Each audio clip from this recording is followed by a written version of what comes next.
చేసుకుందామండి. కావాల్సిన పదార్థాలండి, ఒక కప్పు ఏమో రైస్ తీసుకున్నానండి. ఒక కప్పు రైస్ తీసుకున్న దాంతోనే ఒక కప్పు బెల్లం కూడా తీసుకున్నానండి. ఒక కప్పు ఏమో కొబ్బరి తురుముకున్నానండి, మిక్సీలో ఆడలేదు, కొబ్బరి కూర దాంతో తురుముకున్నాను. ఒక హాఫ్ కప్పు ఏమో నువ్వులు తీసుకున్నానండి. ఒక చిన్న గ్లాస్తోని గోధుమ పిండి తీసుకున్నానండి. తయారు చేసుకునే విధానం చూద్దామండి. ముందుగా బెల్లం తీసుకొని పాకం పెట్టుకున్నామండి. లైట్గా బాగా పాకం అక్కర్లేదండి, కొంచెం కరిగితే చాలండి. కొంచెం గోరువెచ్చగా కరిగితే కొంచెం వాటర్ కూడా వేసుకున్నాం, ఎక్కువ వేయకూడదండి, ఎందుకంటే రైస్ ఆడాలి మిక్సీలో. స్టవ్ వెలిగించుకున్నాం, బెల్లం కరగబెట్టుకుందామండి.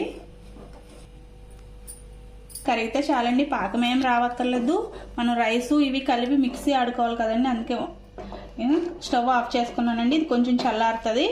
రైస్ నేను నిన్న నైటే నానబెట్టుకున్నానండి. 12 గంటలు నానితే రైస్ బాగుంటాయండి. మనం పొంగడాలు మామూలుగా పాకాలు